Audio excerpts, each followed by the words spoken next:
Wabah virus corona bisa kita hindari bila mereka yang terkena penyakit ini melakukan isolasi diri. Tidak semua pasien corona harus dirawat di rumah sakit. Mereka yang tidak termasuk kelompok rentan cukup melakukan isolasi diri di rumah. Protokol isolasi diri sendiri dalam penanganan COVID-19. Mengapa orang yang diduga tertular COVID-19 diisolasi setidaknya 14 hari?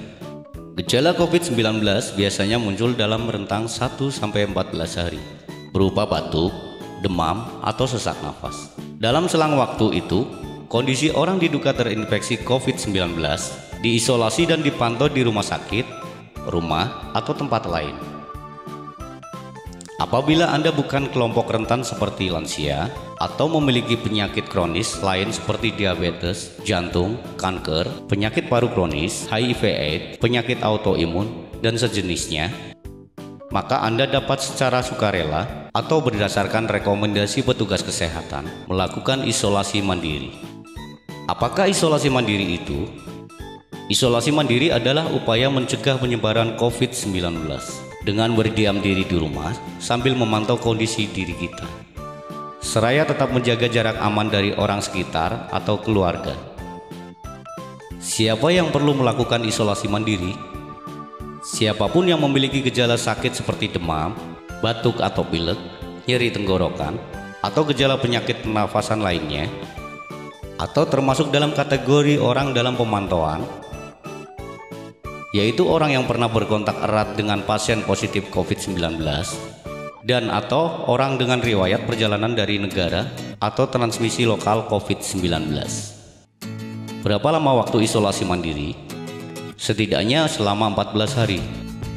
Apa yang perlu dilakukan saat isolasi mandiri? Tinggal di rumah dan jangan keluar, kecuali untuk mencari pertolongan medis.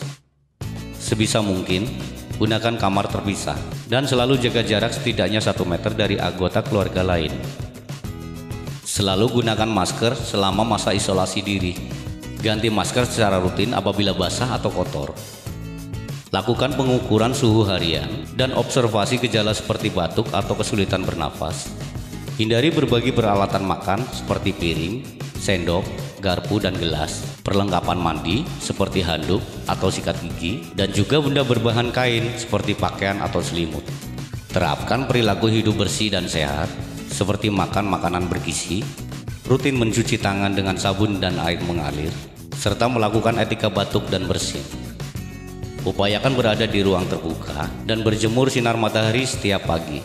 Jaga kebersihan rumah dengan cairan disinfektan, terutama untuk area atau permukaan yang sering tersentuh tangan. Hubungi segera fasilitas layanan kesehatan bila sakit memburuk seperti mengalami sesak nafas. Apa yang tidak boleh dilakukan saat isolasi mandiri? Tidak boleh keluar rumah, termasuk untuk bekerja, apalagi ke ruang publik. Bila sangat terpaksa harus keluar, gunakan masker dan hindari transportasi publik atau tempat ramai.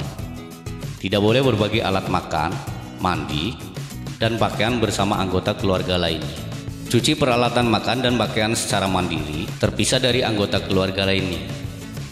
Bila harus berbagi kamar mandi atau mesin cuci pakaian, maka bersihkan dengan disinfektan setelah dipakai. Bagaimana menjaga pertahanan tubuh selama masa isolasi mandiri? Tetap terapkan pola hidup sehat, antara lain dengan makan makanan bergizi seimbang, perbanyak buah dan sayur, istirahat yang cukup, lakukan olahraga ringan, dan hindari merokok atau minum alkohol. Isolasi mandiri bukanlah sesuatu yang sulit, namun membutuhkan komitmen baik dari diri sendiri maupun keluarga dan orang terdekat. Orang yang menjalani isolasi dapat mengalami kesepian, kekhawatiran, dan ketidaknyamanan saat mengalami gejala sakit. Maka mereka perlu dibantu, didukung, dan diberi semangat. Mari saling berempati, perkuat solidaritas, dan bersama kita melawan corona. Pesan ini dipersembahkan oleh Dinas Kesehatan Kabupaten Brebes.